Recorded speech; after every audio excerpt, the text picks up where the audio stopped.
I did find all of this kind of funny, just imagining how pissed Lorcan probably was to realize he walked into a group of Valg commanders. Bro, he had to be so mad. And it's been embarrassing for him. I mean, he got, Yeah, I he can't got think of the played. word. Yeah, thank you. He got played by a 19-year-old girl. I know she's a woman, but Fire-breathing bitch queen.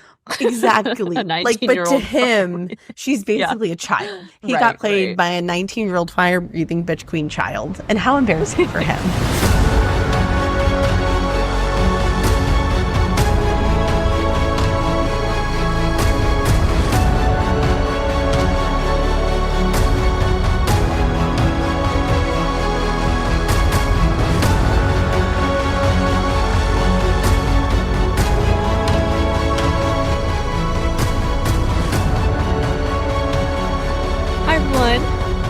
Welcome back to the Looked On Fantasy Podcast. We, Addison and Lorraine, are two best friends who explore the world of fantasy through books, shows, and movies, but with a heavy emphasis on books.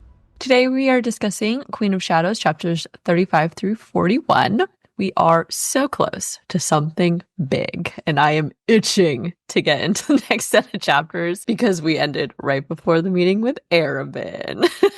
Oh, it's time, baby. It's time. But on the flip side, thank God for Elide, because she was making some moves with her investigation in Morath. Yes, I cannot get a good read on her character. Sometimes she seems like such a meek little coward, honestly.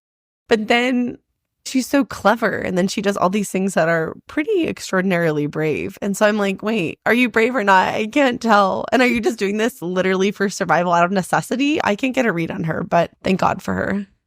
As a quick reminder, we will be discussing chapters 35 through 41 specifically, but it is likely that there will be spoilers for all the books we've covered so far. This includes Tab, TOG, Com, and Hoth. Otherwise, this series is brand new to us, so you won't be getting any spoilers for the rest of the series. Furthermore, we would like to remind everyone that this is an adult podcast where we will have explicit conversations. Explicit language or potentially triggering topics may be discussed, so please be mindful of that and adjust accordingly. Housekeeping. If you are reading along with us, the next week's Queen of Shadows episode will cover chapters 42 through 47, and that will get us through part 1 of Queen of Shadows. Next, Addison, where are we at with the Onyx Storm countdown? All right, we're getting close, guys. Today is December 29th, and there are 24 days until Onyx Storm is released. Less than a month. Less than a month. It's actually time to be excited. Start your rereads and get ready. I'm so ready to go back to Vizcaya. Let's go. So that is all for housekeeping, and let's get into the episode. We will start with the book report for chapter summaries, and then we will dive into an analysis and offer theories for each chapter. And finally, we will share our favorite moments at the end. With that being said, Addison, please give us the book report. Happily. Chapter 35. Chaol, Nesryn, and the other rebels successfully managed to kill the Valg soldiers guarding the prisoners on the way to Morath. Drunk on victory and success, Chaol couldn't help but notice Nesryn's midnight eyes and her dark hair blowing in the breeze. He asked her if she wanted to go for a drink, and although she was initially hesitant, she eventually agreed. They were interrupted by Sen, who posited the idea that they should abandon Rifthold and carry on the fight in Terrasen. Before an argument could break out, Nesryn interrupted them. Word, bless her. That night, Aelin slipped out of bed and dressed and then armed herself with Damaris and Goldryn. She slipped out of the apartment like a shadow, and Rowan and Adian, they were none the wiser. Chapter 36. Luring in Lorcan was too easy. So easy, in fact, Aelin was actually disappointed he fell for it. After tricking Lorcan into going into a den of Valg commanders equipped with a wordhound, Aelin sauntered down the street. But it wasn't long before Lorcan confronted Aelin and threatened to end her. But Aelin was ready and held a blade to Lorcan's favorite body part and told him hurting her would be a big mistake. Get it? Rowan showed up just in time and the three faced off. Lorcan warned that he would get even with Aelin and she better watch her back. Aelin and Rowan make it back to the apartment where they bickered about Aelin doing whatever she wants when she wants. And really, they should just kiss already because we all know that's what they both really want to do. So put us out of our misery and let's get to it. Oh my God, hurry up. I've been waiting. I know. There's no slow burn. Like the slow burn was Heir of Fire. So like now it's just time to get to the good part. Chapter 37. Another day, another chapter of Dorian's suffering. The Valg Prince continues the psychological torture of Dorian by making him go down to the dungeons beneath the castle and watch the king interrogate and torture the people of Otterlin. The demon savored it, growing stronger each day it went down there, but there was nothing Dorian could do. He added their suffering to the memories that kept him company and let the demon take him back to those dungeons of agony and despair the next day and the next. Chapter 38. Rowan, Aelin, and Aedion were eating what I like to call girl dinner when Lysandra popped over for what was supposed to be a quick visit to drop something off for Aelin. When Rowan dropped a fucking atomic bomb on us. Lysandra is a shapeshifter. And man, I did not see that coming. Lorraine did, but we're not going to talk about that.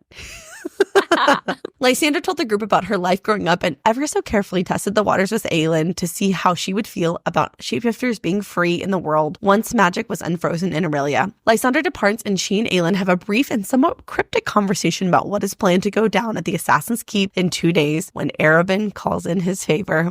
Arobynn did in fact call in his favor, and in classic Arobynn fashion, he did it with a bougie gift and a threatening invitation. All just another move in the game he and Aelin had been playing for weeks. Aelin and Rowan got dressed and prepared to go hunt a pretty little demon.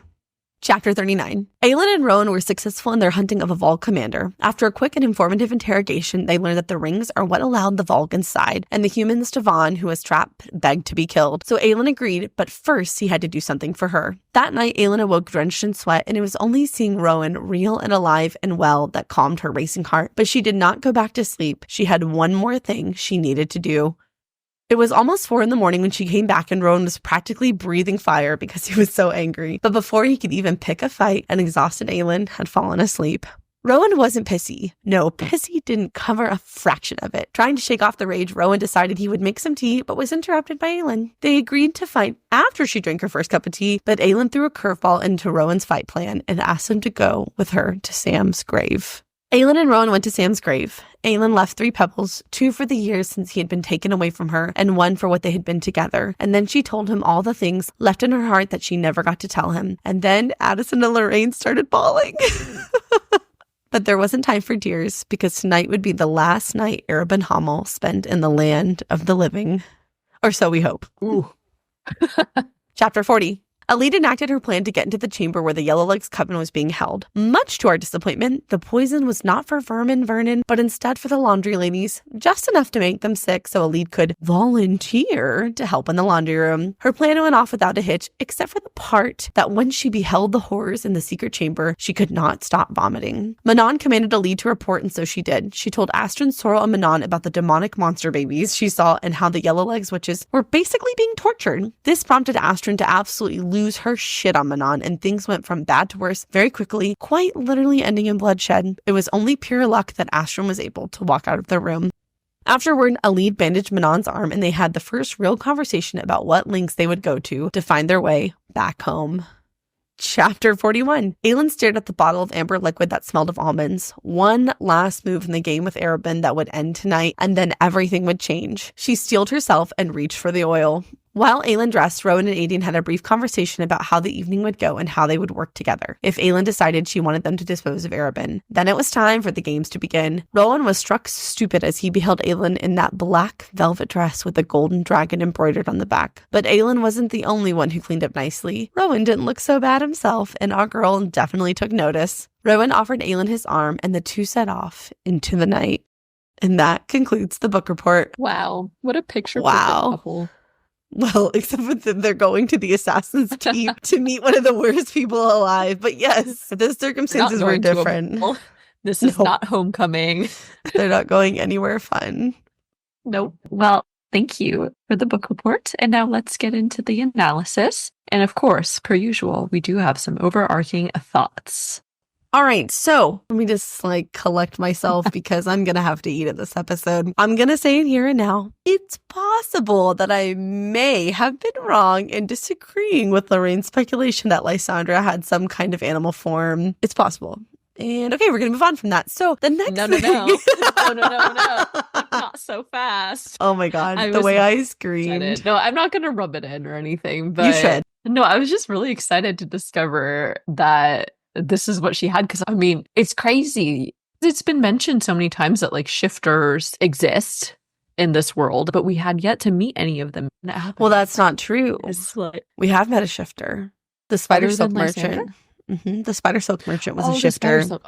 Yes, I actually have quite a few thoughts about that when we get to the part about Lysandra. But we didn't know he was a shifter at the time when we met him. So yeah, that's true. The next thing is, once again, I am disappointed in myself because I still cannot for the life of me figure out the plan. I could see it and I can feel it coming together. I just don't freaking get it. But happily, I am 99% sure it's all going to come together in the next set of chapters, and that's how we'll end part 1. So I will be put out of my misery soon.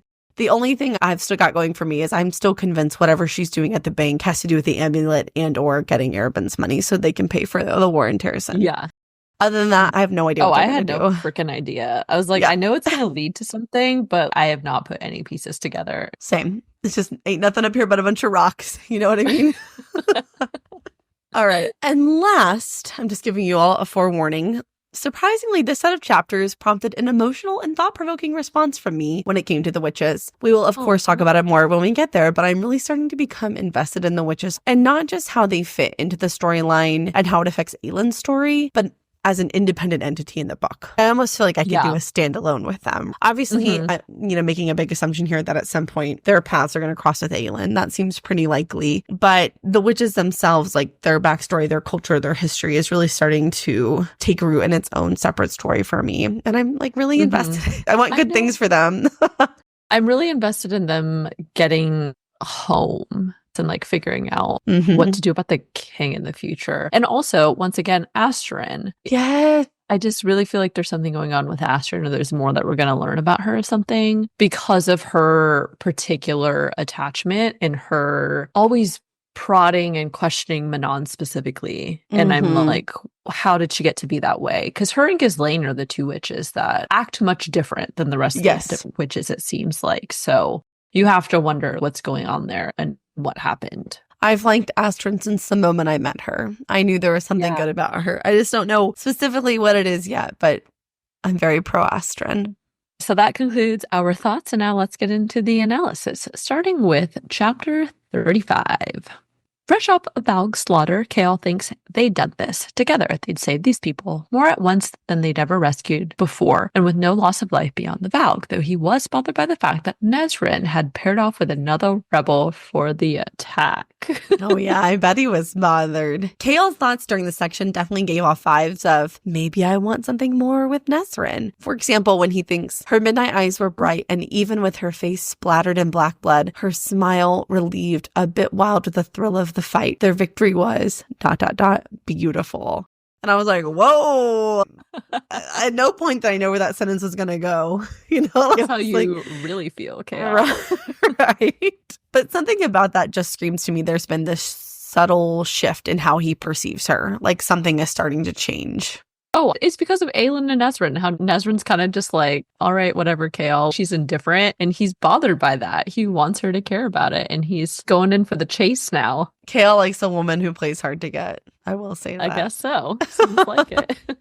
I also have to say this scene reminded me of Mulan. If you've never watched it, I don't know why you haven't, but I really love Mulan. Like, it's one of my favorite Disney movies. If this reference is like super esoteric and lost on you, just roll with it. But at the end of the movie, after Mulan saves everyone and the emperor thanks her and everyone's bowing to her, Shang, the commander, the really hot one, they obviously have like a thing. He stops her and he starts to say something like kind of emotional, and he goes, you fight good. And that's basically what Chaol did here. And that's what it reminded me of. Chaol obviously wants to see something more. And he's like, you did a good job there, great. Buddy. Yeah, like a little pat on the back. Beautiful smile. Yeah. I don't know why, but that's how it reminded me. So now in my mind, that's actually how I see their relationship. Because in a way, I mean, it's kind of similar, right? Their relationship is all about fighting and the mission. And then it like has developed into something more. So other than the fact that Nesryn has never pretended to be a man, it's like kind of a similar trajectory so far. You know, I'm glad you found that out because I hadn't thought about that until now, but checks out. So as they free the prisoners, Chaol offers that perhaps he and Nesryn could get a drink together once back in Rifthold, but Nesryn counters, I thought we were friends. Friends don't spend time with each other only when they're feeling sorry for themselves or bite each other's heads off for asking difficult questions. And I was like, good for Nesryn for calling Chaol out, because he has not appreciated her company as a friend or even her skill as a fighter. I mean, he does mention that she's good, but still underappreciated, undervalued. He totally takes her for granted. Absolutely. Nesryn does agree, however, with Chaol's assurances that he did like her company, though it bothered him that he could go drinking with or without her, and she wouldn't particularly care. Obviously, between noticing her smile, fighting the urge to brush blood from her cheek, and being bothered by her nonchalant approach to their friendship, Chaol's definitely got some romantic feelings growing here. At least that's how it feels. Oh, yeah. The conversation shifts to a more important topic as Nesryn wonders why the king, after 10 years, would suddenly push this movement to Morath and ask, what's it building to? And I was like, same girl, same. Yes. Once again, thank the word for Nesryn. Someone is paying attention and asking the right fucking questions. It's about time. Literally, Nesryn, she's the unsung hero of this book. Her and Elide. Without them, Yeah. they're all just a bunch of morons who No are one just would be flailing asking around anything. in the dark fighting Valg, you know? True. Chaol points out that Aelin Galathinius' return could have prompted the king, but Nesryn doesn't buy that. Instead, she says it's been in the works for a long, long time. So this is the line of thinking from Nesryn that's been similar to thoughts about why Morath and what's going on with the Valg, the king, and the duke are actually even doing there in the first place. But Nesryn's thought ultimately confirms that the Valg have just been waiting for the right opportunity, and that their big plan seems to be taking place in Morath primarily. Like, that's home base for what's going on. I feel like this is pretty much as good as it gets in text confirmation that there was a specific reason that they were waiting on this timeline, because to her point, why did we not do this 10 years ago when Terrasen felt like, why not just boom, boom, boom, knock it out? And so clearly there was something in the works, whether the king was waiting for the right time, you know, Jupiter to align with whatever moon or some voodoo hippie magic. I don't know, whatever. But there's some distinct reason that they're waiting, and now is the time. Sen, one of the leaders, interrupts to suggest moving rebel operations to another city where the Valg's foothold isn't as secure. And if Aelin Galathinius is lingering near Rifthold, we should meet with her, maybe head for Terrasen, push Otterlin out, and hold the line. I did a lot of thinking about his reasoning here, and to be honest, it's pretty sound logic. It really is starting to feel like they're just too close to the heart of the enemy to be effective, and truly, truly, their time and resources would be better spent building up the resistance outside of the king's reach. I hate to say abandon Rifthold, but really that's probably in the best interest of making sure that the rebellion survives. That's true. Plus, I'm sure that's where it's heading anyway. I don't think the king and the Valg or whatever are going to stop with just Rifthold, as we've already seen. So if you don't start establishing things in other countries or other territories early enough, then it definitely makes them more susceptible to just like quickly being overtaken. So they don't even have to leave Otterlin, just leave Rifthold. Yeah. Right? Just start pushing out the perimeter of your recruiting / barrier, whatever you want to call it. Chaol refuses this plan, stating, we can't abandon Rifthold, but Nesryn interrupts to remind them that they need to get to the river where boats would pick up the rescued prisoners. I think this was a good reminder that one faction of the rebel cause has been dedicated to restoring Aelin Galathinius to Terrasen's throne, and that this faction is separate from Chaol's relationship to the rebel movement and his reasoning for joining the rebels, which has primarily been about protecting the innocent people of Otterlin, and then, of course, helping Dorian. And I'm just pointing that out because it seems like this difference could lead to some tension for Chaol within the rebel group in the future. I think so, too. And I think back in Com, that was an original division among the rebels, right? What do we focus on? What's our best path to success? Some wanted to find Aelin, you know, whatever. So I think you're right. I think ultimately this conversation, though, is a precursor for the longer conversations and decisions the rebels are going to have to make. And I also think it would be easier for Chaol to go if Dorian was either dead or rescued.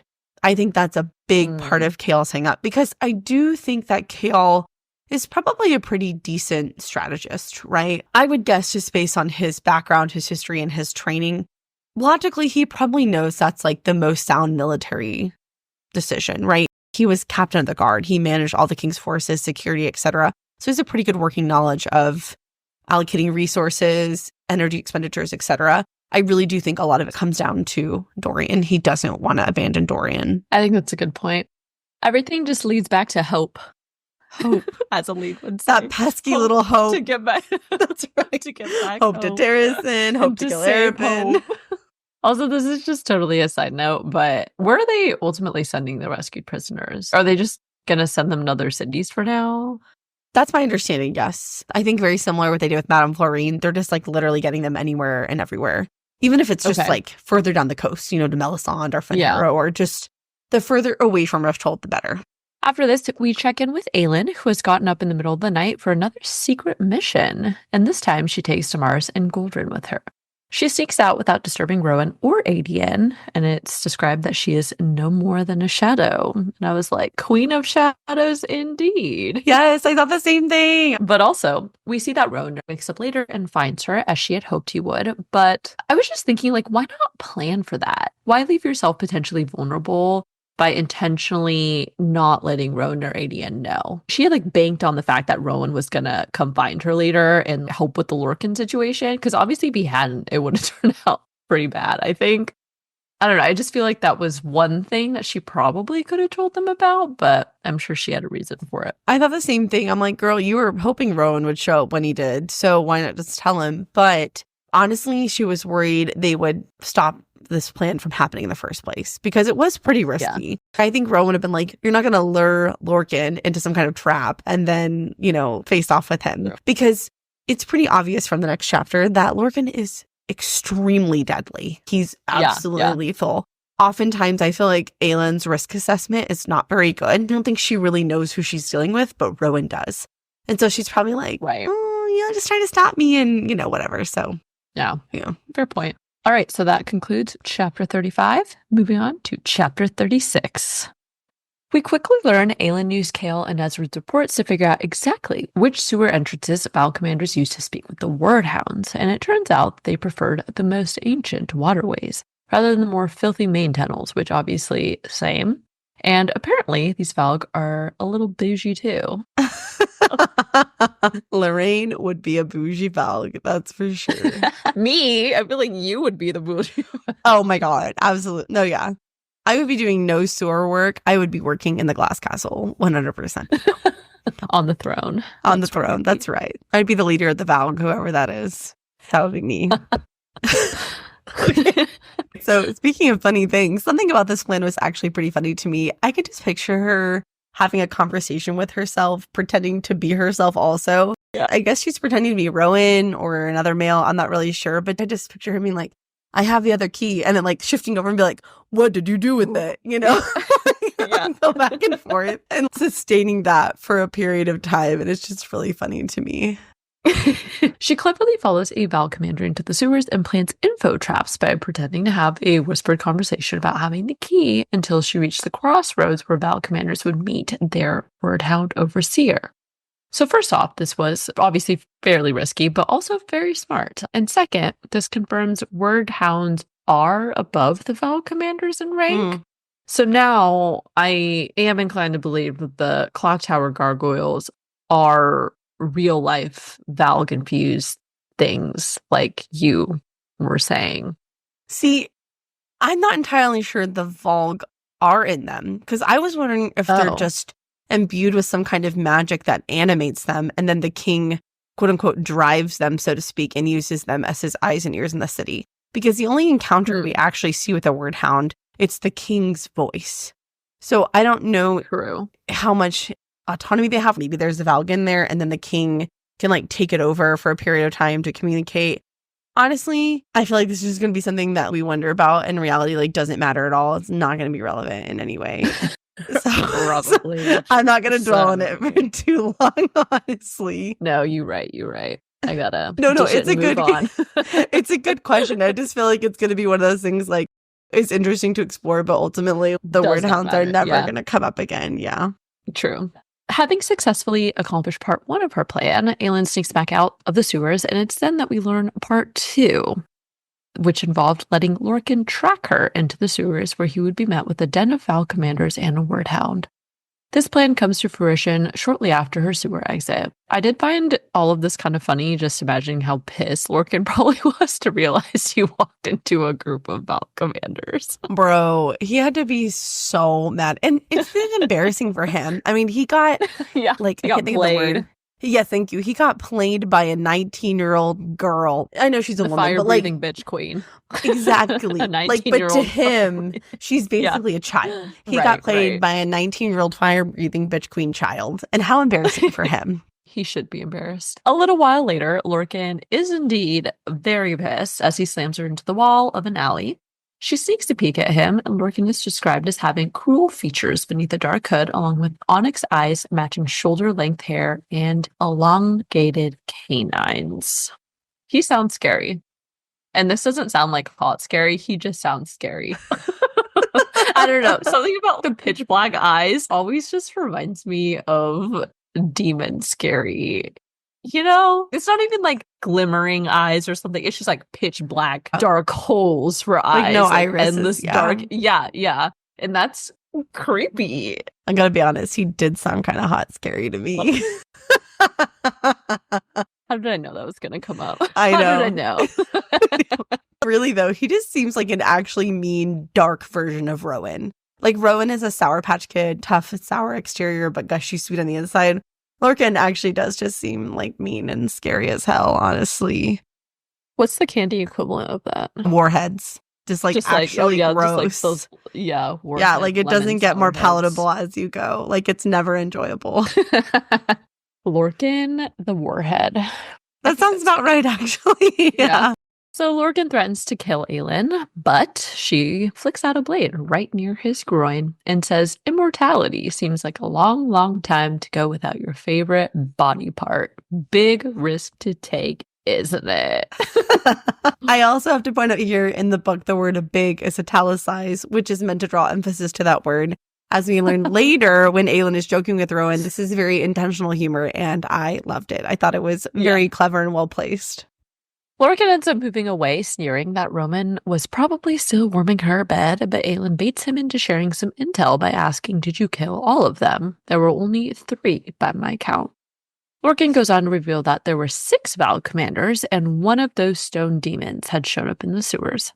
This confirms to Aelin that the word counts could be killed, and that Lorcan had obviously figured out how to do it. I thought this was very clever of her to also use Lorcan to see if word hounds could actually be killed. Because if anyone could do it, it would be Lorcan or Rowan. And why risk Rowan, right? Like, let Lorcan handle it. Before a real fight takes place between them, Rowan shows up with his knife angled along Lorcan's throat before he could so much as blink. With Rowan's threat, Lorcan shares some info about his presence in Rifthold. Supposedly, if Lorcan were killed, Maeve would help the king of Aelin and work against them. He says, "You made a fatal mistake the moment you showed my queen that vision of you with the key, and you, allying yourself, binding yourself to a mortal queen. What will you do, Rowan, when she grows old and dies?" Last but not least, Lorcan also reveals that Maeve had allowed them to walk out of Doranel, but that they'd be waiting for when she trips up. This brief exchange between them brought up a couple of questions and thoughts for me. For the first is, do you think that Lorcan is bluffing? That if Lorcan were killed, would Maeve actually help the king of Aelin? I don't see why she would have any reason to lie, but I also don't see why she would bother to help the king. Because she must know about the Valg in relationship to the king. Like, I just don't see how she wouldn't know that. And considering she was trying to keep them out in the first place, unless she's gonna use the king and she thinks she can overtake them and like get the word key. Okay. That's what I think. Honestly, it wouldn't surprise me if she's already working with him anyway, so that she can figure out what he knows and figure out where the keys are because she thinks she can overpower him. I don't think she actually wants to help him. I think she wants to use him, basically. Yeah, that seems more aligned. And then something else that really stood out to me is when Lorcan is telling Rowan what an idiot he is for binding himself to Aelin, who is mortal, and he asks Rowan, well, I guess there's 2 parts, what he will do when she dies someday. And actually, we had a brief conversation about this in the last episode about what happens. And I was like, I don't know, I guess when they die, they're released from their blood oath. But this conversation implies that it's not that simple. When the person who you swore a blood oath to dies, like maybe you die too? I don't know. But the way it's phrased made me wonder about that. That's a good point. I did find it interesting, but then I couldn't think of anything. So yeah. Because why would it matter if he bound himself to a mortal queen? Who cares, right? True. But if it's when you bind yourself, your lives are bound. That's a little bit different. So going to be on the lookout for that. And of course, they would both think about that later. Nobody brings this back up. The other thing he says is, will you still share her bed when she looks old enough to be his mother? And that's a fair question. We've debated this before. Is Aelin immortal? In her human form, clearly not. But in her fae form, is she? Or does she have an extremely long lifespan? Is her aging stopped in her fae form? Like, could she live in her fae form forever? I don't know. But I am absolutely positive this conversation will come up again, and these issues need to be addressed. That's a fair point. I feel like the frequency with which they're discussing her mortality definitely seems to indicate that Aelin is, in fact, just purely mortal. Or like that's what everyone thinks, at least. Aelin feigns boredom with his dramatic speeches, but goes on to say, I will never forget what you did to him that day in Dornell. One day, I'll come to claim that debt, too. Consider tonight a warning.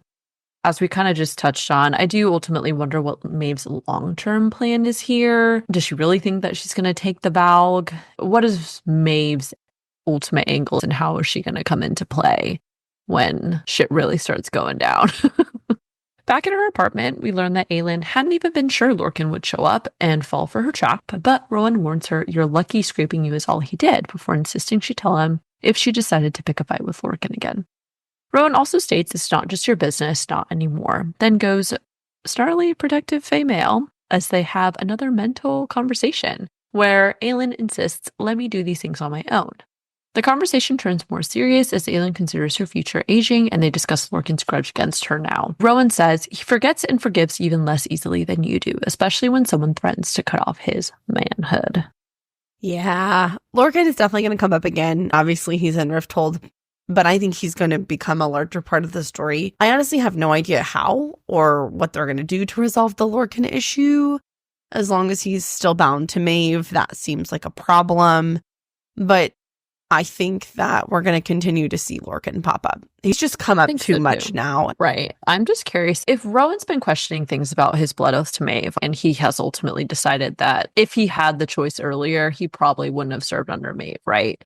And so then I want to know, is that how the rest of the cadre feels? Who feels similarly to Rowan? Is there anybody who does not feel similarly? Because I feel like that would be helpful to know. If Lorcan ultimately ends up sharing Rowan's perspective, then maybe that is like an angle they could take, figuring out how to, separate him from Maeve if possible. Because I doubt any of them ultimately, it doesn't sound like most of them really want I was just to gonna serve Maeve. say, it seems like maybe in the beginning they did, but after centuries of seeing how horrible she is, they were like, oh, we fucked up in a big way. Right.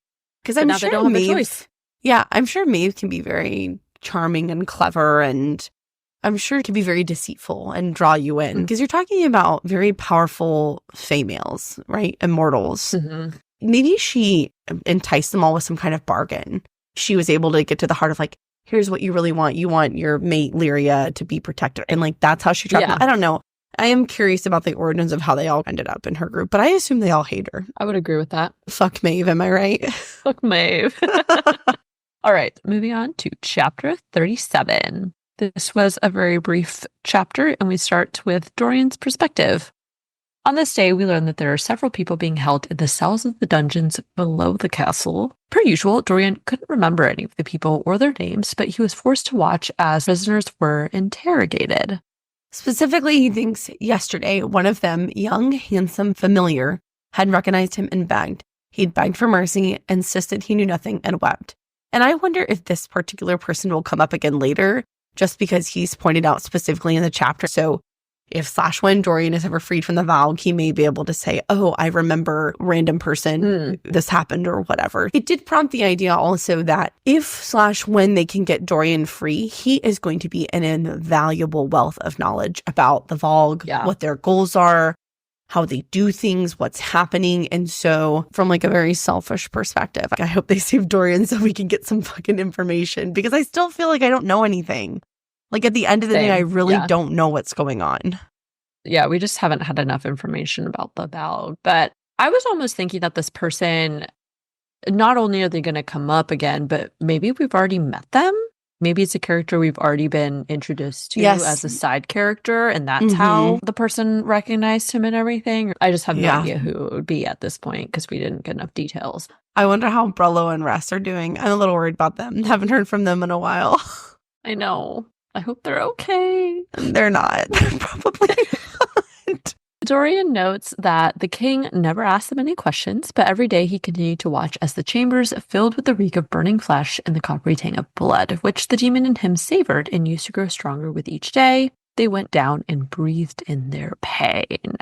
So this is obviously nothing new for Dorian, and it seems like the king is just murdering people for no other purpose than to entertain and feed the Valg, although they were asking questions, so I'm assuming he's trying to garner some kind of information. The only information I'm assuming he's trying to get is either related to Aelin or related to the rebels, right? I would think so, yeah. What else could anybody offer him information-wise? I guess the question is, what purpose does this serve if he's just murdering people at large? My only guess, and this is rudimentary at best, is that he's somehow testing them to see how much magic they have in their blood, and if they don't make the cut, they just die. It's like a Hunger Games test, you know? When you get to live, that's your reward. And if you don't, you die. I don't know. Knowing the Valg, I don't think they would keep anybody alive. Or unless they want to take him to Morath to do whatever weird stuff they're going to do with him there. Yeah, fair enough. Moving on to chapter 38. We get big news in this chapter. Lysandra surprises everyone with her sneaky arrival in Aelin's apartment during breakfast the next morning. And first off, I just want to say that I really love Lysandra. She's just so like flirty and full of jokes, especially when she tells Rowan, I like your fangs. It's just so funny to me because the little bit we knew of Lysandra, we're like, oh yeah, she kind of sucks. And now I'm like, oh my God, Lysandra is so great. I just love Lysandra. What a complete 180. I also like how she comes in and just starts roasting them for being pitiful at cooking. She's like, really? This is embarrassing. You great leaders, the three of you, this is what you can do. And it's even funnier when Aelin says, and this one, she jabbed a thumb in Rowan's direction, only knows how to cook meat on a stick over a fire. And besides being funny, this is a reference to a conversation Rowan and Aelin had in the untitled bonus scene from Heir of Fire, which if you have not listened to that episode, go check that out. But she asked him what his favorite food is, and he's like, whatever is keeping me alive. And then after further prompting, there's a vendor in Dornell who sells meat on a stick. And she's like, meat on a stick? That's it? Meat on a stick. So that was a nice little tie-in. And also so Rowan-coded, you know? I was going to say that checks out for Rowan's exterior demeanor. So, Yep. I know it's about to be revealed, but I do love the very subtle foreshadowing in this conversation when it's described. Lysandra looks at Aelin, a sly cat's glance in Aelin's direction. And of course, it's about to be revealed, but I just love that last moment, that last little thing. Bit. Okay, this is where we get the big reveal. So Rowan's response prompts the best jaw-dropping, satisfying moment I have had to date. He says, are you studying them so you can replicate them when you take my form, shape, shifter? I was like, ah! Oh my God, the way I screamed. Obviously, we had previously speculated based off Lysandra's past comments about her and Aelin being beasts wearing human skins and how she manages to like keep sneaking up on immortal beings. It feels very satisfying to finally have that crazy theory actually turned out to be true this time. Yes, and when Lorraine said we had previously speculated, she means she. I believe specifically she said that, and I was like, no, that's not going to happen. Like, no, don't be weird. I knew you were going to say that, and I was wrong, and it hurts. It sucks. I remember when I was reading this chapter, man, I was like, oh! I like actually screamed, and I immediately texted Lorraine to see how far she'd read ahead. I was pretty certain she hadn't gotten this far because I would have definitely heard about it from her. So in a way, I'm glad I beat her to the punch, so I got to know before she did. But man, that hurt. Did not feel good. I say we because this is a collaborative podcast. It is, but I was not on board with that theory. I was like, nah, that doesn't even make any sense. Next time you'll think twice before you question my crazy theories. You know, you would think I will learn my lesson, but I absolutely will not. So Aelin is also surprised and goes on to think that shapeshifters seem much more powerful and dangerous than fire, magic, wind, or ice. And she specifically thinks shifters, spies and thieves and assassins, able to demand any price for their service, the bane of courts across the world, so feared that they've been hunted nearly to extinction even before Arobynn banned magic. I don't know, I just never thought much about the potential of shapeshifters because we hadn't gotten a lot of information about them, but I did feel like that was just really cool and also very crazy. Being able to change into whatever form you want is incredibly useful as it is, but does that also mean that she can harness the power of someone she takes the form of? I don't And just like there's a whole bunch of so. questions that arise about like what it actually means to take somebody's form as a shapeshifter. I also want to point out that this is important world building information that even pre the anti-magic hysteria, people despised and feared shapeshifters. So yeah, I'm assuming once magic is freed, this is going to come up again, that people are going to have a problem with Lysander and other shifters because people in general had that issue prior to magic being frozen. And I mean, it makes sense, right? They're absolutely lethal, impossible to detect. If you can literally shift into any form, that's crazy.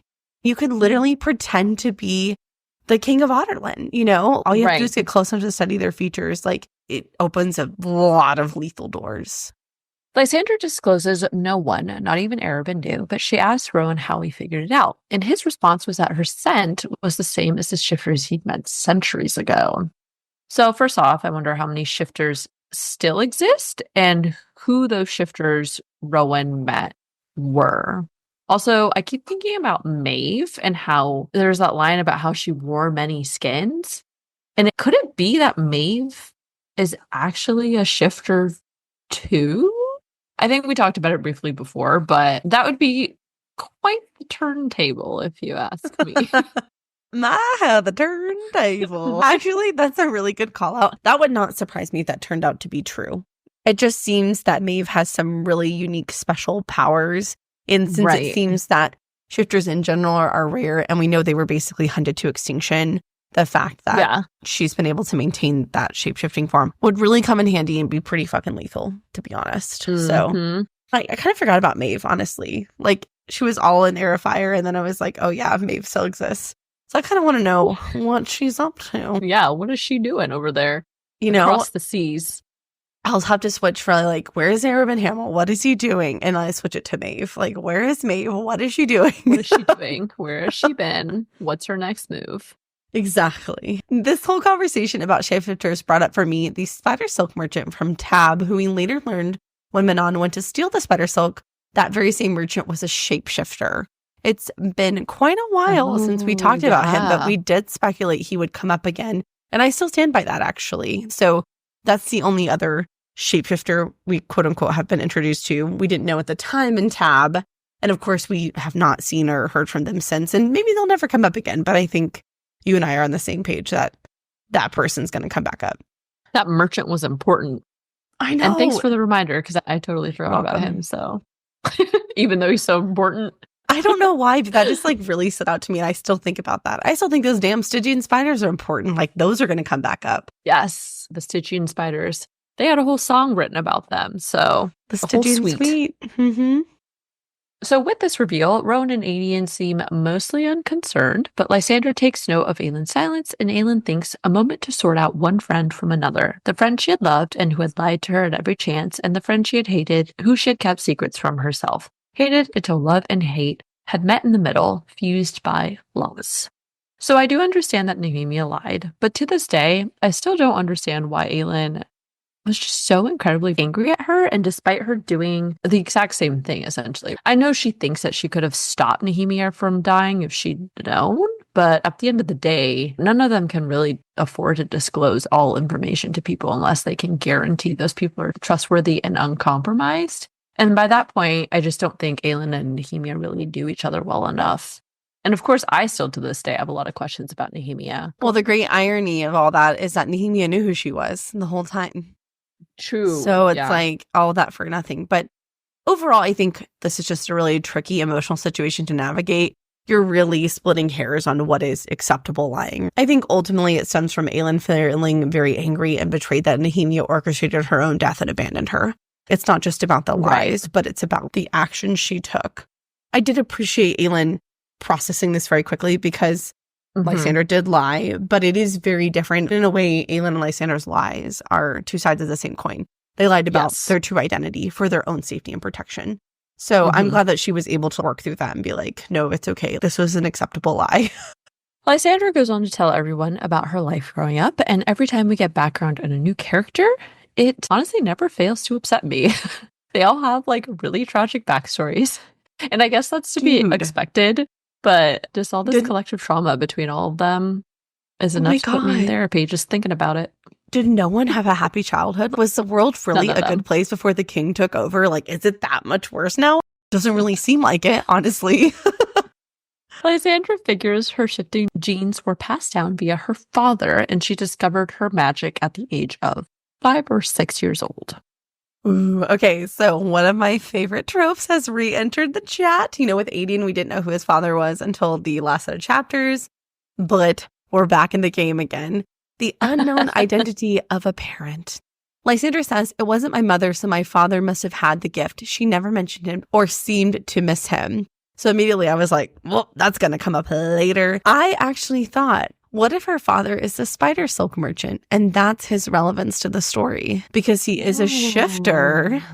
Right.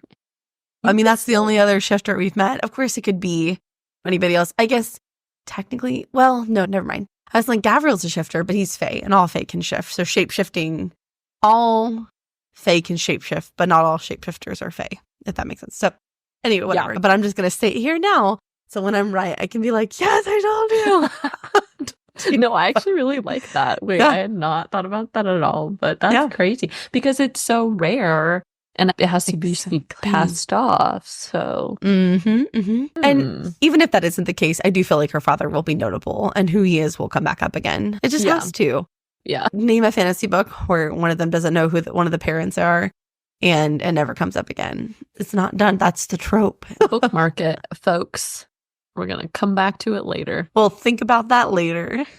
So to go back to Lysandra's background, by the age of 7, her mother had beaten her and then kicked her out after she made the mistake of shifting in her presence. Something that she can't remember had prompted her to shift into a hissing tabby cat, of all things. Rowan comments she was a full-powered shifter, which I guess indicates that there can be different degrees of shifting capability, sort of like being demi-fae versus full-fae in that way. Oh, that's interesting. Her own mother had threatened to call the authorities on her since magic was outlawed and everyone distrusted shifters anyway. So Lysandra ran away and she never saw her mother again. Aelin, in her thoughts, decides that Lysandra's situation and Nehemia's situation were different and that Lysandra hadn't lied to her. Instead, they were even. After all, she hadn't told Lysandra that she was a queen. I'm glad Aelin has come to this conclusion about Lysandra because it's true. Both of their identities leave them incredibly vulnerable for risk of death, given the context of how things are in Aurelia. And I still think Aelin needs to get over the Nehemia thing, but maybe she'll end up learning more about Nehemia later on. And that info could explain why Nehemia had been so secretive and who Nehemia really is and like what's really going on with her. Because I still feel like there's some relevance to that, like something about what Nehemia was doing or what she knew, I feel like is going to be important to the plot later That's on. fair, because that whole when the queen and the princess chapter back in Calm, Nehemia knew a lot. She knew who Aelin really was. Yes. She could talk to Elena. So I hadn't really thought about it in that way, but it's clear that she had access to a lot more knowledge than the average person. Right. She knew about word marks. And she knew about Dorian's magic. Well, we don't know for sure, but like heavy speculation when she taps his chest, you know, and something awakened in him. Damn, you're right. Stupid Nehemia. Why'd you have to do what she did? God. Maybe we are pissed that she died because... Well, I mean, I'm pissed that she did it herself. There was no other way. That's true. There was no other way to get Aelin to spring into action. God, now I'm just angry all over again. Damn it. Circling back to the main point, I do feel that their lies were equitable as they could be, and the information was absolutely vital to their survival and safety, so it's reasonable that they wouldn't tell anyone. And I think that's the ultimate conclusion that Aelin comes to. Lysandra continues with how she survived all these years, and we learn she used her abilities to disguise herself. Eventually, she realized that when she made herself pretty when begging for money, it came far faster. And she says, I was wearing one of these beautiful faces the day magic fell, and I've been stuck in it ever since. So this is one thing that Lysandra warns about. You could actually forget your real form, as had happened to her from being in someone else's form for so long at this point. I do wonder if we'll ever see Lysandra's trueborn form again. Kind of feels like no, and also doesn't, in the grand scheme of things, feel that relevant. Like maybe to her character arc it would be, but I did wonder if that would come up again. Once finished, Lysandra tests them with her own questions, and she is right too, I think. She asks, if magic is free again, would you be wary of a shapeshifter? Fortunately, Aelin responds, I'd be jealous of a shapeshifter. Shifting into any form I please would come in rather handy. A shapeshifter would make a powerful ally, and an even more entertaining friend. Aelin also adds a shapeshifter can make a huge difference on a battlefield once magic is freed. And I think all of these are great points. I can see why being a shifter is so dangerous. To become anyone or anything is just so useful for spying purposes and just scheming. And based on what Aelyn's saying, I do really want to know if she can use powers of the whatever form she takes as well. That's like the one burning question I have about shapeshifting situations. I don't know why my gut just says no. It's just you can look like them, but you can't. That might be too overpowered. Too overpowered. If you could, yeah. Because then you could just find the most powerful person. Yeah. So I'm going to say no.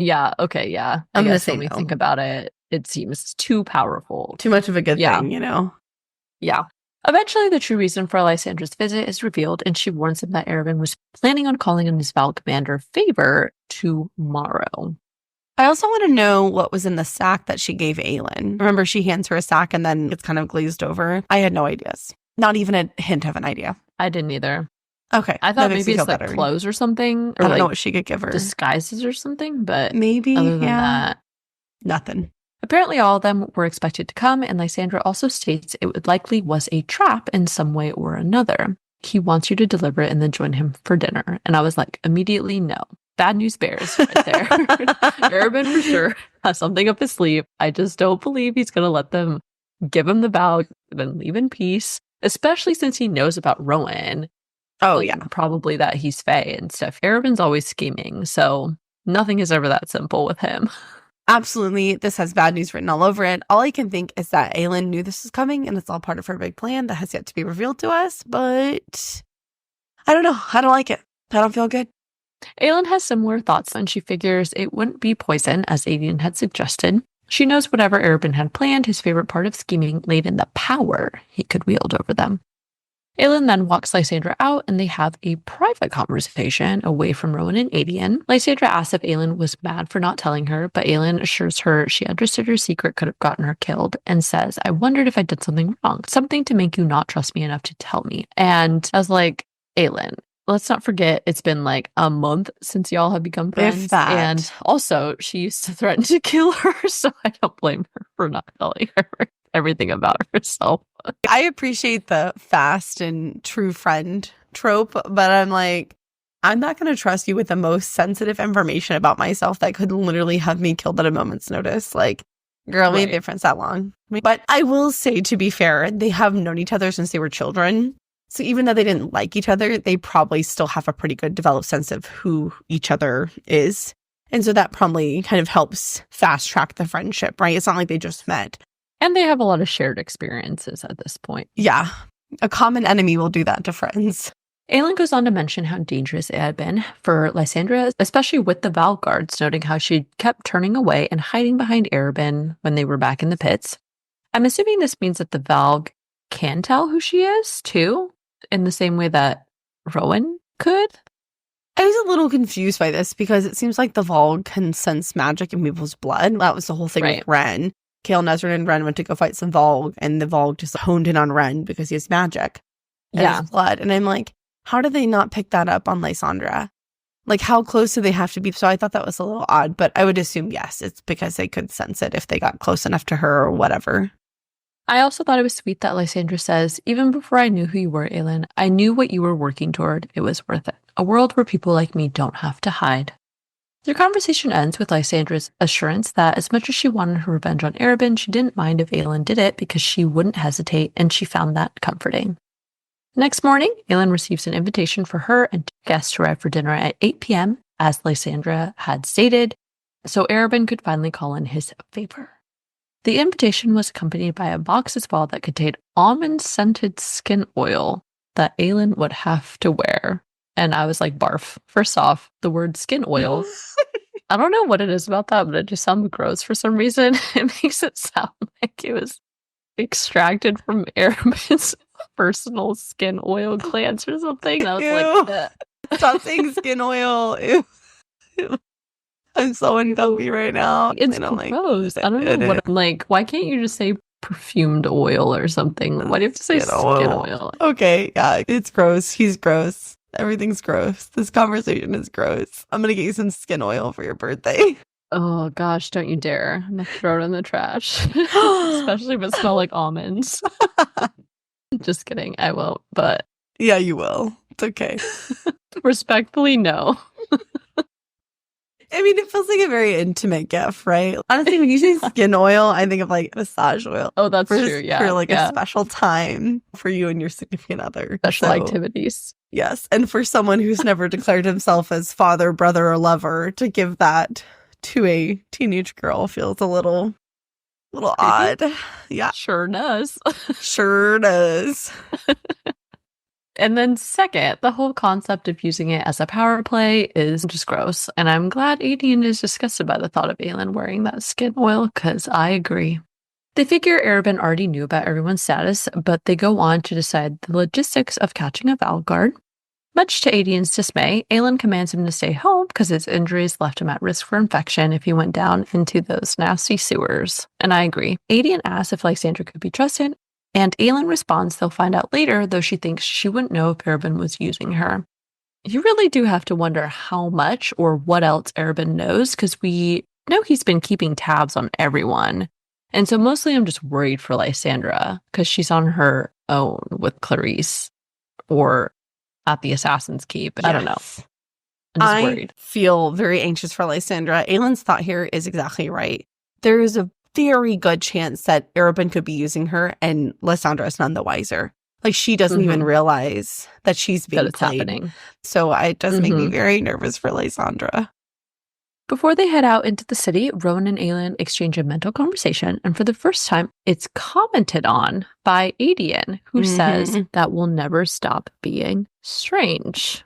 Oh, this totally stood out to me too. I feel this is basically confirmation they can mind speak, and it's obvious outwardly to people who spend any meaningful amount of time with them. I was like, oh, okay, so like everyone knows. It's obvious that they're having this I-mind conversation. Now, is it because they're carrying on? Is it because they're mates? Yeah, to be determined. Yeah. But yeah, it's important though. Everything we talk about in this podcast is important. Okay, so that ends chapter 38. Moving on to chapter 39. Down in the sewers, Aelin and Rowan are shocked that Lorcan had managed to massacre all the Valg captains and the Wordhound, which is terrifying to think about in terms of just what that says about Lorcan in general. Terrifying, but also kind of hot. No, Addison. Scary. Remember when you said that about Arobynn? Okay. That was okay. No, if that's not entirely what I said. You have to go back and listen to what I said in its entirety, because taken out of context. See, you know what? This is what's wrong with society. People take sound bites of things that people have said out of context, and it sounds really bad. But if you listen to the whole conversation, it makes sense. You know what? I'm not doing this with you, okay? Keep it moving. I'm just letting you talk yourself into a corner. I'm going to go back and delete that out of the episode. I'm going to erase from the face of the earth. Keep it. I cannot be the only one who feels that way. Somebody text me and just tell me that you understand at least, so I don't feel so alone. Because Lorraine is bullying me on a public platform. I will admit, he's very suave. He is. He is. With that skin oil, he's smooth. Ew. Smooth like an almond. I don't know. Okay. I'm moving on. Okay. Rowan also notes that the stone skin of the word hound seemed like an armor, but inside it still had flesh. Plus, he too smells the awful smell of the Valg, just as the witches do. So this is kind of what got me on the thought that maybe the gargoyles are like true living creatures and they just pretend to stand still in the clock tower. I don't know why they would pretend to stand there, but I don't know. Maybe I they're don't know. forced to like, maybe they lock into place and they solidify once they're there. I don't know. Once again, oh yeah, I see I wrote like 6 question marks. I'm confused by this. Knowing us, it will not matter and won't ever come up again after they're dead. That's true. So I'm like, whatever. You got me up thinking about it with your comment about what's going on with those gargoyles. Now I'm on gargoyle alert. Well, hopefully Aelin will go take on the clock tower and then we'll get some confirmation. So the good thing is that however Lorcan killed the word hound, it worked and it has remained dead, or so it seems at least. We also get the big reveal of what Aelin's ulterior motive was with the Lorcan trap. So first, she knew the word of a Fey warrior and Rifthold would get back to the king of Aelin thanks to his Valg and would likely have sent the rest of his word hounds after him. Second, once she learned that the word hounds could be killed and with Lorcan preoccupied, she planned to use the sewers to enter the castle and blow up the clock tower to ultimately free magic. There's a lot of moving parts to this plan, and there's a lot of things that need to go right for this to work, but if she can free magic, that's going to be a huge game changer for them. Though, as Chaol has expressed concern over, the release of magic is definitely going to lead to chaos in the beginning, at least. Yeah. I feel like this is very common in a lot of sci-fi movies where the humans are trying to pull off a plan and they ask the robot, they're like, what are our chances of success? And they're like, calculating 0.12% chance of success. And I'm like, that is Aelin's plan. She has like a 0.12% chance of success. There's so many moving parts, so many things. I will say if killing Arobynn goes smoothly, then really the last thing is Dorian in the clock tower. She rescued Aelin, she killed Arobynn, which we are just assuming that happens. So we'll see. But I honed in on like, okay, great. You're going to blow up the clock tower. How? How are you going to do that? What are you going to use to blow up the clock tower? I'm pretty sure they don't have fucking dynamite in Aelin or Aurelia. So True. How the fuck are you going to do that? And what are you going to use to do that? Because you don't have your fire magic. Because they can't even touch it. She got those really headaches bad headaches and like was just not doing well around it that one time in the comp when she snuck down there. So literally how? You and what army? That's for her to find out and for us to keep reading about. For her to figure out and for us to find out. Yeah. So later on, they do in fact find a Valg commander who they had captured from a small patrol that they had ambushed. It's clear that the human within was still there, though he didn't have much longer. Through their questioning, we get the following information. The rings were used to enslave and corrupt them. The human man of this particular Valg is named Stefan, and he is from Melisande, but the Valg refuses to give its name. Aelin asks if he could come back if they remove the ring, but Stefan states, I don't want to, even if I could. The things I did, we did. He liked to watch while I took them, while I ripped them apart. I know Stefan is traumatized by everything, as many of the Valg-infected hosts probably are, if they aren't too far gone already, but this does sound kind of promising that the removal of the ring can restore one to oneself and not cause death or something. He's not saying that you can't take them off, but in Stefan's case, he's just obviously deeply traumatized from everything he's experienced, so his will to live has been crushed. But he's not denying that, you know what I mean? Yeah. They can't remove it. I've just wondered, why don't they just cut off their finger? If you can actually can't physically take it off, I'd rather lose a finger than live infected by a Valg. So I'm sure it'll be revealed, but I am starting to wonder for the lesser Valg, can we just take off the rings? But see, then it would seem like the very first time that Stefan had control of his body, he would have taken the ring right off before he did anything bad. So then that implies to me that maybe they really can't take it off. Right. And I guess the question still remains, even if you do take it off, do you actually have to then go a step further and like destroy the ring to get the Valg too? So I don't know. That's a good question. Stefan also reveals to them that there is a Valg prince in Rifthold and is currently in Dorian's body. Stefan speculates that he could barely hold out against the Valg, so it was unlikely that Dorian would be able to resist a Valg prince. Aelin refused that statement, stating, "You gave yourself to it." But Siobhan states that their families were at risk and had no choice but to wear the ring with the uniform. The demon takes over and asks Aelin, "What are you? Let me taste you. Tell me what you are." And I do wonder if the Valg are familiar with Mala's power and they can recognize it in Aelin. I kind of feel like they could, right? Mm-hmm. But aside from that, as we've talked about already, we know that they can sense magic and power within her, even if they don't know exactly why she has that power. That's an interesting thought, because everything we know about the Valg points to them being ancient, like as old as the gods. The creation of Earth, or not Earth, I guess, the creation of life. There was also good and evil. And so it's possible it's kind of a classic tale as old as time, light against dark. And so they can inherently sense their greatest enemy, which is light magic, I guess. Right. And that's another thing, is that they're scared of her power. And like the Valg and stuff specifically, it's one of the few things that can kill them anyway. So I would imagine that's something an immortal evil entity would probably remember. Probably. Yeah, fair enough. Aelin ends up bargaining death, as Stefan begged for, in exchange for something that isn't revealed yet before they end their questioning. Once again, I am disappointed in myself. I have nothing to offer in terms of speculation on what bargain is being struck and why. I assume like information, maybe. I don't know. Honestly, I got nothing. I didn't have any idea either, so okay, that makes me feel better. Sometime later, Aelin awakes from a nightmare and reaches for Rowan, relieved to see he was alive and well. They'd prepared for the demon delivery to Arobynn the next day, as promised, but the words of the demon rang through her head. "I will destroy everything that you love." A promise. In that moment, she decides she had one more thing to do, and she leaves for a secret task. By 4 a.m., she arrives back to a seething Rowan, who states, "You smell like ash." She lies to Rowan about her task not being very high risk or whatever, and refuses to tell him where she'd been or what she'd been doing before quickly falling asleep. We change to Rowan's perspective, who had awoken before Aelin in the morning. He immediately inspected her clothes, smelled of dust and metal and smoke and sweat, and there were streaks of dirt and ash on the black cloth. No whiff of Lorcan or the Valg, no scent of blood. Per usual with this set of chapters, I have no idea what she was up to.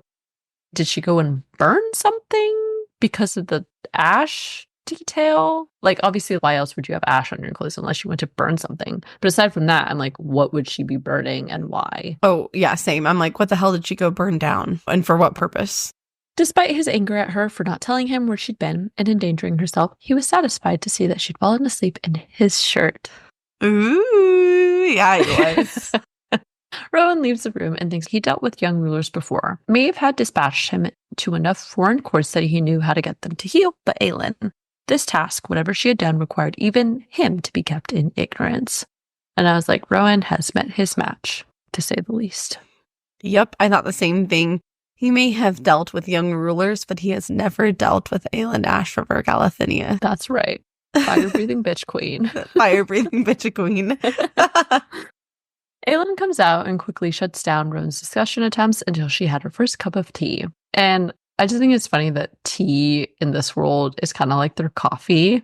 And I, too, prefer not to converse until I've had my first cup of coffee. I'm going to have to remember that when I come visit, because this may come as a shock to many of you, but I am a chatterbox. Like, from the time I wake up to the time I go to bed, I'm like, no. Like, and I'm not a coffee drinker, so I forget that people quite literally can't function without coffee. I'm kind of exaggerating. I'm not necessarily going to be like grumpy, but as soon as I wake up, the first thing I go and get is coffee.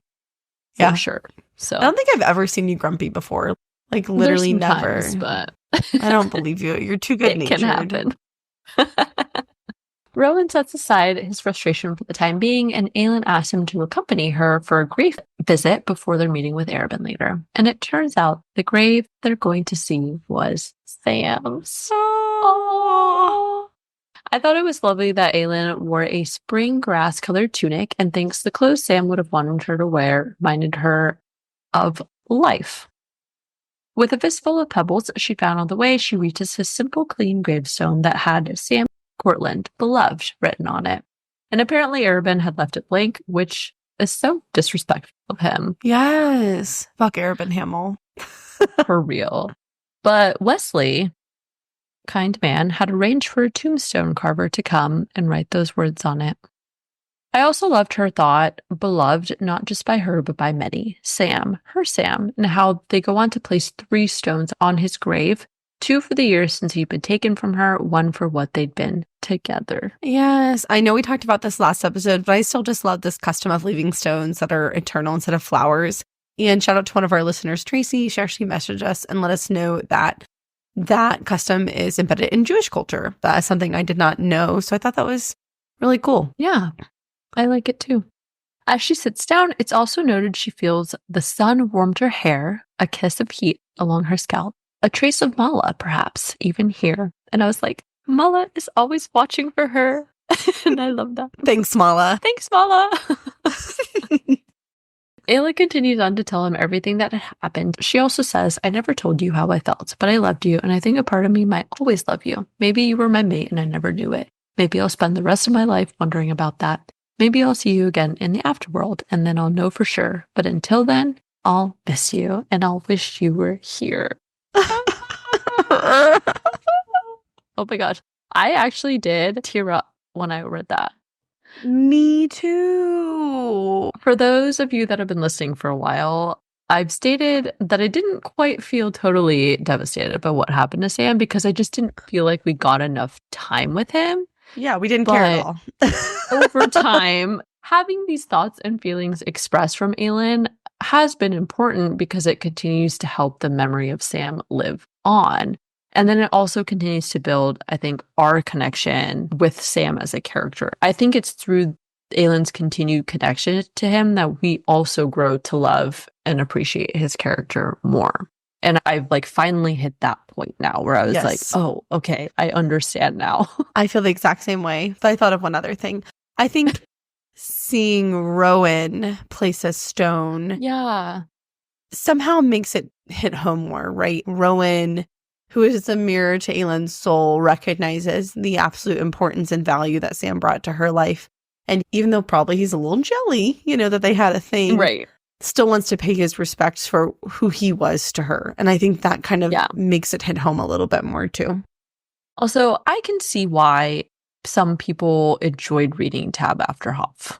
Just because I think all the events from that story would have been fresh in your mind going into Queen of Shadows. And so that makes sense. I'm not saying I personally would want to do that. I still feel that Tab should be read earlier rather than later, but I do understand why people would read it after Heir of Fire.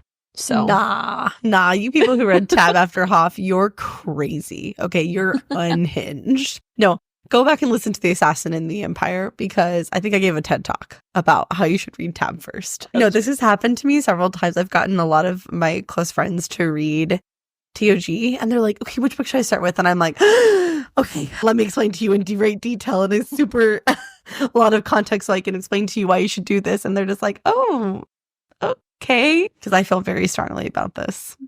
You do. I think about it sometimes. Just out of nowhere, my brain brings it to me. That's funny. She vows to settle the debt. Then Rowan appears at the grave, hand held out to pick out a stone to offer. As we just talked about, I thought this was really sweet because it's clear Rowan has some growing feelings for Aelin, but he definitely respects Sam and understands his importance to her. And picking out a stone to offer must have also meant a lot to Aelin as well. Rowan confirms she planned to kill Arobynn, and she also states that she planned to go back after he'd gone to bed after their meeting. Rowan also asks about the Amulet of Warmth, which Aelin states is an endgame, but also a distraction. The chapter ends with Aelin's stoic words, I have no choice but to be ready. And that ends chapter 39, moving on to chapter 40. We check in at Morath, where Elide has hatched a wickedly clever plan to poison the breakfast bread rolls to incapacitate some of the laundresses for a few days. First off, I don't know. I guess it's kind of funny when I think about it. She's like, bread rolls, poison. Yes. But, okay, this actually finally answers the question for what Elide needed the poison for. I thought she was going to try and poison Vernon or something, but clearly I was wrong. That was not what she was doing. I know. We were so confident about that. We even had our clever, vermin Vernon, what kills vermin. poison. I was like, wow, we fucking nailed that. And then boom, to freaking make the laundresses sick. That was really disappointing. But second, the plan works. Everyone blamed the chicken instead of the bread rolls. And Elide had her chance to figure out where the bloody clothes came from through her few days helping out as a laundress. So while she's down there, finally the bloody vomit-covered clothes arrive, and it's nightfall by the time Elide finishes cleaning them, but then she is directed to a set of stairs leading to the subterranean levels, and the room she was looking for was behind the second door on the left. I would also like to say, I was misinformed about where the watery bowels thing came from. The whole time, I thought it came from TOG or something, but it's actually from ACOTAR, which is really embarrassing for me because I did read ACOTAR and I have no recollection of watery bowel references whatsoever. So clearly I've forgotten. I was telling Addison about this. I was in such a state. Such a zone. Yeah, I was quite literally an ACOTAR fiend. I was just reading these books so fast and like not properly comprehending a lot of things. I was just reading to get the story, so I wasn't really cluing in on a lot of stuff, but apparently it's from ACOTAR, but now we have that reference in TOG as well. I did an ebook search for you. This is the first and only time bowels is used in this context, so yeah. I think it's mostly an ACOTAR thing. Okay, yeah. What an unpleasant description. Elide makes it downstairs, and it says Elide's bowels had turned to water by the time she reached the guards. To be honest, I don't think my bowels would remain intact either after witnessing what Elide sees. So fair. And also, can we stop saying the word bowels, please? I'm not enjoying it. You don't like it? Does it make you uncomfortable? A little bit, yes. I don't Does like it make potty your talk. bowels watery? Oh. God, stop saying that. Oh my God. Anyways, Elide hears moans of pain, terror, and despair as she descends the stairwell until she reaches the door where she sees what look like claw marks pushing out from within. She sets the clothes down and knocks on the door and then fakes a fall to buy herself some time to look inside. Before the scene change, I also found it interesting that Elide notices it gets colder and icy by the time she gets to the door where the Valg are breeding with the witches. I feel like this is one of the first times that coldness has been associated with the Valg, if I remember correctly. So I'm just noting it just in case. For whatever reason, I do associate cold with the Valg. But that could be because it's always in like the deepest, darkest chambers of the castle or mountain or wherever they are. Like the further subterranean you go, it's going to be colder than it would be anywhere else. I think maybe I also just associate them with darkness because there's no light or warmth. They're quite literally like night and darkness themselves where there's no... True. I don't know. So maybe that's why I tried to go back in the ebook and try to search for some Valg interactions. I think it's just kind of a given correlation between those two, like Valg, dark, evil, cold. Yeah. Like the antithesis of Mala Lightbringer. Yeah, if it is related to them, then I think this is the first time that coldness specifically has kind of been brought up in a similar context. But it could also be what you said, where it's just because they're going deep underground. So later on, Elide vomits as she tells Manon, Nesryn, and Sorrel what she had seen. With a fury in her voice for the first time, Elide states the thing that opened the door was a beautiful man, a man with golden hair and a collar around his neck, but he was not a man. There was nothing human in his eyes. When he saw me on the ground, he smiled at me, and this darkness leaked out of him. And this is where I had a huge revelation. Ooh. I think this Valg she saw might actually be Roland Havillard. Because remember how we kept freaking wondering what happened to him and where he went. And then this Valg is described as being beautiful with blonde hair. And Roland is described as having blonde hair and green eyes. And he looks similar to Dorian, except for the fact that he's a little shorter. And the descriptions of him made him sound attractive. So I'm willing to bet that this is finally where Roland has been the whole time. Yep, maybe. 100%. 100%. There's no doubt in my mind that this is Roland. We know he and Kaltain were moved together to Morath, and this finally answers the question of where the hell he has been, but it doesn't answer the question of what he's been doing. Elide continues on, and we learn that the witches were being implanted multiple times, which surprises Manon, Sorrel, and Nesryn. According to her, they've delivered at least one baby each and are already about to give birth to another. So every piece of information Elide reveals literally got more horrifying. There wasn't even internal screaming. It was external for me. I just heard those violins from Psycho that are like... And I'm like, yeah, it did not get better. Did not get better the longer it went on. Totally agree. A, this is horrible and sounds horrific. And B, that is a quick turnaround time for producing these offspring. Which is also scary because they could make so many of these demon things in such a short time span if they wanted to. The offspring born are, quote, not babies, they are creatures. They are demons. Their skin is like black diamond and they have these snouts with teeth, fangs, and not like yours. They have teeth of black stone and there is nothing of you in them. And I was like, these sound like awful fucking things. They came out looking like the daddies and it's a hell nah for me. It's a hell nah. The yellow legs are also not doing well and have been chained to the tables forced to endure what I am willing to bet is probably a pretty mutilating birth process. Yeah, especially because it's described like they're quite literally chained to altars and like begging to be let go. And honestly, I'm wondering if physically they can only do this so many times before it actually just ends up killing them. Right. Because typically, if they had magic, they would be able to kind of heal themselves a little bit at least, right? I guess. But I don't know. Without magic, I don't know. Like, yeah. Everyone is, of course, horrified. Astrid in particular is reignited with fury at Manon for letting them do this. I will say I think even Manon was surprised because it's described. Yeah. Then there were tears in Astrid's eyes. And we know that the witches don't cry. Especially not Blackbeaks and especially not the 13. So this must be really triggering for Astrid for some specific reason. Yes. I think there is something about Astrid's past that makes her particularly attuned to just like what's going on with the witchlings and stuff, or just like witch culture. So Manon stands her ground, stating she was doing what she was ordered to do, and a full-on brawl is about to ensue. Astrid, with tears in her eyes, says, "You're not going to free them. You're not going to fight for them. For us, because what would grandmother say? Why hasn't she answered your letters, Manon? How many have you sent now?" We already had a feeling Granny was hiding shit, and it's confirmed she and the other High Witches have been working on a project that they didn't tell Manon about. But I really do think that Granny was aware of how this would go as well. But she doesn't care and has her own reasons for going along with this that obviously she hasn't disclosed to Manon or any of us as readers yet, but Granny.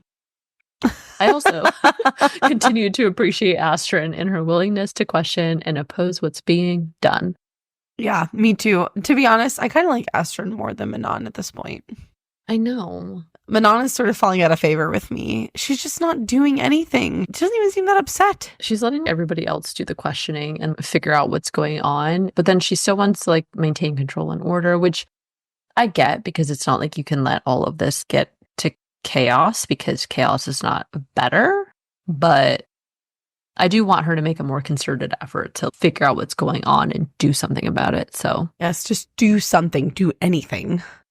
Despite this, Manon gives Astrid a punishment to be doled out at breakfast in the morning and threatens execution if she tried to free the Yellowlegs or do anything stupid. I also thought it was interesting that Manon takes close note of the feelings she saw in Astrid, who had something like hurt flash across her face when Sorrel had told her to leave while you can still walk. Astrid and Ghislaine both seem to have more feelings and behave much more like human beings as far as like emotional expression goes than any of the other witches do. I don't really know what that means yet, but it does continue adding to everything that we've been discussing about the witches being made and the way that they are, and just our general sense that something about Manon is different, something about Astrid and Ghislaine clearly is different. So just questions about what's going on. And like I said earlier, I do continue to believe that there is more to Astrid and these specific triggers that she has with protecting witchhood and the witchlings. So, yeah, I completely agree. I hope at some point we get her backstory, and it seems likely that we will because she's becoming a central enough character to warrant that. If we're getting Lysander's backstory, we're going to get Astrid's backstory. We change to Elide's perspective, who is also shocked by Astryn's impassioned response, noting it had shocked her to see the witch lose control so completely. She had never seen any of them react with anything but cool amusement, indifference, or raging bloodlust. Yeah, Astryn's emotional response again brings up for me that Croc Witch's words, "You were made to be this way." And I'm like, Elide finishes bandaging Manon's arm and apparently feels more bold herself as she asks, "Is your broken kingdom worth it?" Manon then responds with, "I do not expect a human to understand what it is like to be an immortal with no homeland, to be cursed with eternal exile." Now, this is where I got a little emotional about the witch's story, so just bear with me. This is an idea that I hadn't really considered or explored. The witches are powerful immortal beings, so why the fuck do they care whether they can go back to any specific place, right? They have immortality, they're beautiful, they're lethal, they have it all, right? I'm going to go a little deep here, and I'm going to do a classic Addison thing where I start talking about something completely off topic, but then I'll bring it back full circle, okay? So, fun fact about me is I have this deep fascination and fear of space and space exploration. A lot of things about space really freak me out, and if I think about it too hard, it can actually be kind of paralyzing. But completely counterintuitively, several of my most favorite movies are set in space. And I'm not talking they were so enjoyable to watch movies. I mean, they have foundationally changed me. And I think that they're actual art kind of favorite movies. And I said something to my husband many years ago that he still talks about. And we had just seen Ad Astra with Brad Pitt in it. I was very emotional. And he was just like, "Honey, why do you keep subjecting yourself to these movies? They make you upset, And I'm like, I don't know. I'm just be emotionally damaged. I don't know why I am this way. But I told him, "You know what I like about all movies about space?" And he said, "What?" And I told him it's because they're all about going home. And I think that really struck a chord with him because he still brings it up. And so this conversation between Elide and Manon, though brief, really resonated with me in that way. So many books, shows, movies, and really other mediums of art are about going home and having a sense of place or being displaced. And I think this concept, the idea of home, is the one thing that binds and connects us all. It's the one thing people quite literally fight and die for. Manon's comment shows me that you can have immortality, ethereal beauty, and even a community, but it is all meaningless without a home to anchor you. For example, look at Aelin. What is her entire goal in life? To make it home and to protect that home from harm. And so I think I've never really processed and internalized why the witches care so much about the waste, right? And what it means to not be able to go home. But that drive to be anchored to something and somewhere is so strong that even an immortal being can't overcome that. I don't know why this very brief conversation prompted this very deep thought for me, but I'm like, okay, I think I kind of get it now. Hence my new investment in the witches and their goals and storyline. Oh, I really like that. I think it ties all of them together as living creatures as well, that they all have this very living, breathing being response of having the same ultimate goal for their species or whatever their community is, right? And so for their people. Yeah. I also really like that Elide perceives and understands that because she tells Manon, "It is hope for your homeland that guides you and that makes you obey." So I felt like that was pretty, intuitive of her to assess that. And Manon asks why Elide had decided to flee instead of fighting for her kingdom, but Elide continues with more info about Aelin and her mother's sacrifice to save her. Elide points out that she never believed Aelin had died and that she had told herself she's still out there and one day she would come to save Terrasen, and you are my enemy because if she returns, she will fight you.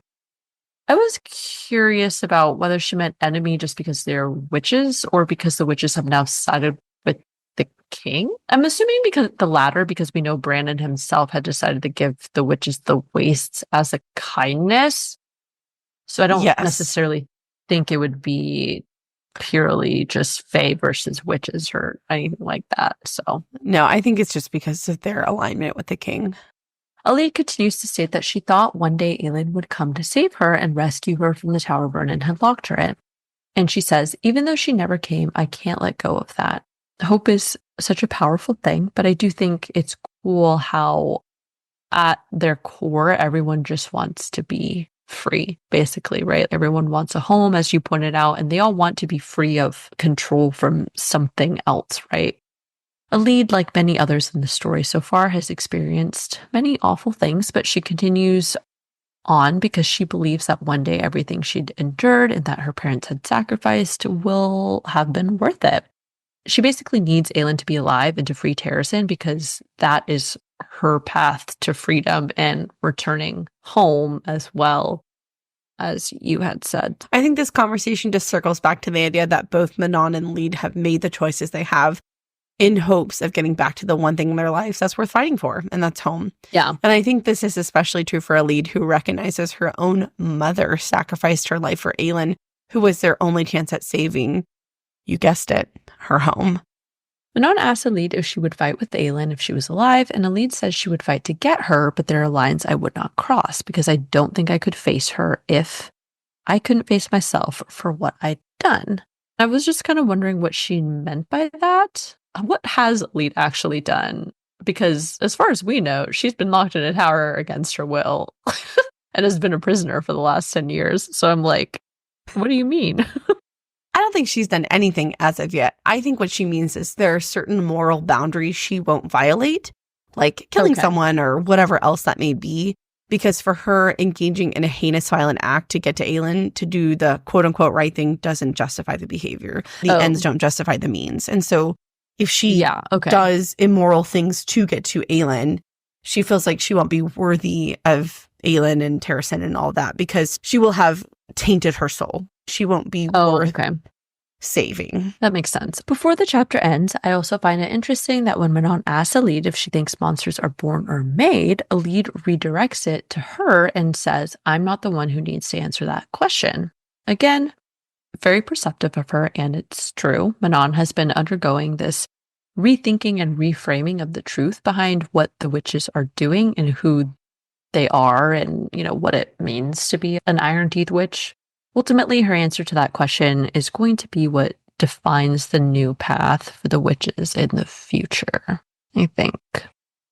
Yeah, after this chapter, I'm just going to go ahead and say it here. Don't sleep on Elide Lorcan, okay? Don't sleep on Lady Keltane. Don't sleep on Elide. They're going to come up. True. Or get killed. Yeah.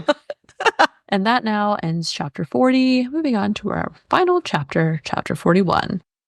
The day of the meeting with Arobynn, Aelin contemplates the implications of Arobynn's nasty skin oil requests and thinks his scent because he knew that a female had come to stay with her and all signs pointed to their being close enough for scent to matter to Rowan. Once again, I was like, that's gross, but I just hope that this meeting goes well. I am very stressed thinking about it. Yeah, it's so gross, especially the way it's described when she thinks for her breasts, her thighs, her neck to smell like almond, his chosen scent. And those are very intimate parts of the body. And so just like, there's something gross about Arobynn giving that to her and him like thinking about her putting that on. Like, well, I can't even finish the thought. It's just gross to me. You know what? Obligatory fuck Arobynn Hamel. Okay. That's right. Fuck Arobynn Hamel. While Aelin gets ready, Rowan and Aedion stand watch from the roof. And Rowan briefly wonders if perhaps Aelin had sent the word hounds after Lorcan to help keep him away so that he couldn't detect Aedion's lineage. Aedion correctly guesses that Aelin planned to kill Arobynn later, after which he proudly adds, "That's my girl."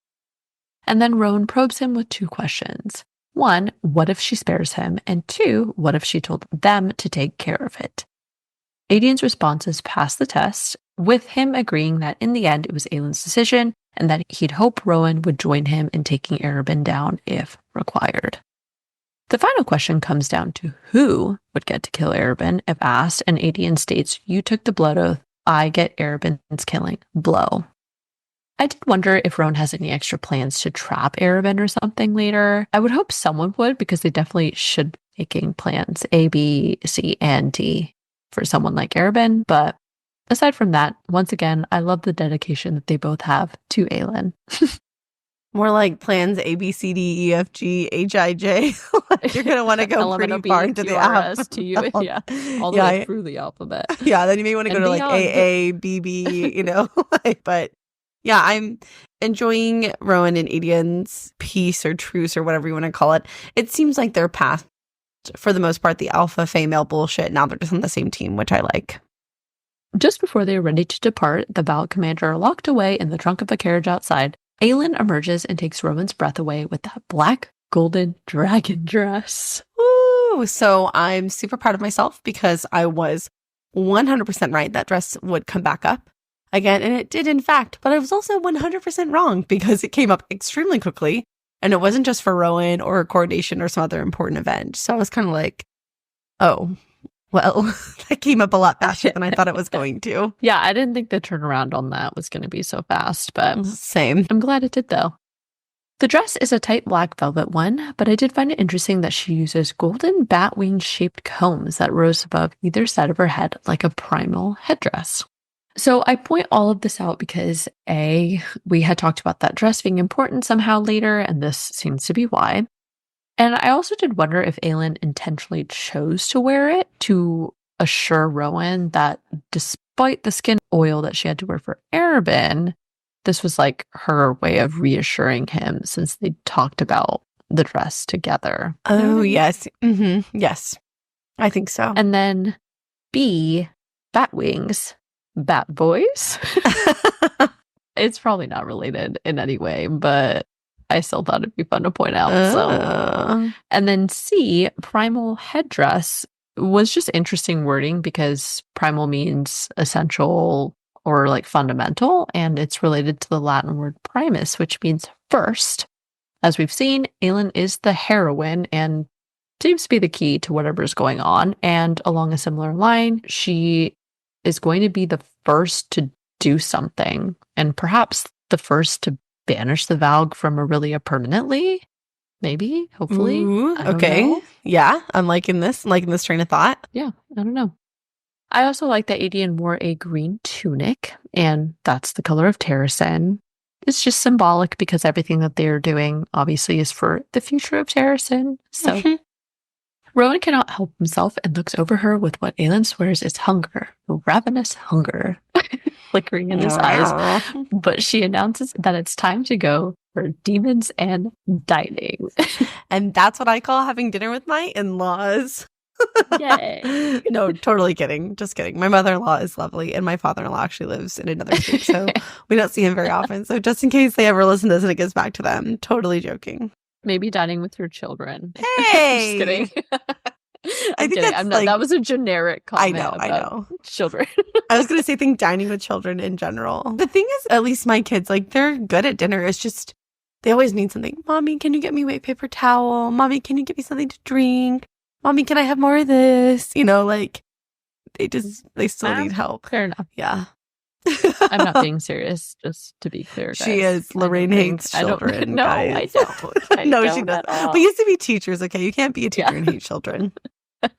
So Aelin looks like the true fire-breathing Bridge Queen, but she also couldn't help but notice how attractive Rowan looked as well, with a silver accented black jacket that matched his hair and contrasted with his tattoos. And I was just thinking, like, can you imagine if these two walked into a ball together somewhere?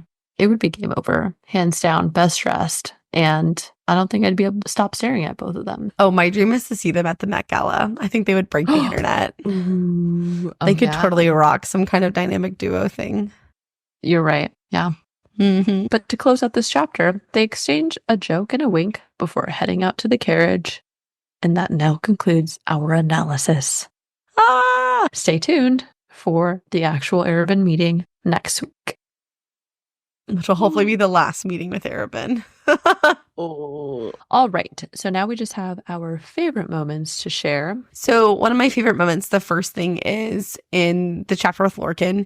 Lorcan calls Aelin a bitch and she says, you know, I'm really rather tired of being called that. You'd think 5 centuries would give you enough time to come up with something more creative. And I'm like, dude, yes, you couldn't think of anything else. That's true. And then within that conversation as well, I thought it was funny when she says, immortality seems like a long, long time to go without your favorite body part. Also in that conversation, or I guess this one later when she's talking to Rowan and she says, at least I said it would be a big mistake. She said with a fiendish grin, I was tempted to say little. And I thought that was so funny. She should have said little. She should have went for it. Yeah. The next one's a little more serious. It's when they go to the grave. Aelin thinks, I loved you, and I think a part of me might always love you. Maybe you were my mate, and I never knew it. Maybe I'll spend the rest of my life wondering about that. Maybe I'll see you again in the afterworld, and then I'll know for sure. But until then, I'll miss you, and I'll wish you were here. Oh, why did that make me want to tear up even just now hearing you read it? Very similarly for me, I tried to narrow it down, but I love so many moments from this scene at Sam's grave that I'm just going to say that the whole scene is one of my favorites. It was just really moving and emotional. It made me tear up, and especially Rowan's involvement in that and just everything. Picturing her leaving the stones and sitting with her back against the gravesite and then just like telling him everything, and just the whole scene was really touching. And then to round out our favorite moments, my last one was from Elide. And it's when she says, I endured Vernon because of her, because of the hope that she got away and my mother's sacrifice wasn't in vain. I thought that one day Aelin would come to save me, even though she never came. I can't let go of that, and I think that is why you obey, because you have been hoping every day of your miserable, hideous life that you'll get to go home. Home. All I can hear is that song, Darling, won't you take me home? That's all I can hear. That's a great song. I know.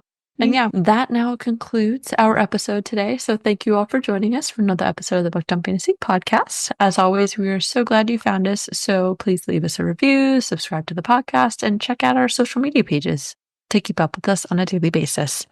That's all we've got for you guys today. So stay nerdy. And remember, you can't be punished for crimes you commit in your head. We'll catch you all next week for Queen of Shadows, episode 7. Bye. Bye. And stay tuned for some bloopers. Oh no, there's a train. Can you hear that? Oh. I I think it's funny you can hear my children, but I can't hear a train. Okay, let me yawn so I can get my yawn out of the way. Okay. I'm all yawned up. Lysandra is a shapeshifter. I think I sprayed that fake shifter. Okay, let me mess that up. Roll it back. Okay. Shifter. A shapeshifter. A shifter shape. Okay. Chapter 41. Aelin stated at the stated. She stared. I wonder how Brello and Ren. Rest. Not Ren. Yeah, Rest. That's what it was, yes.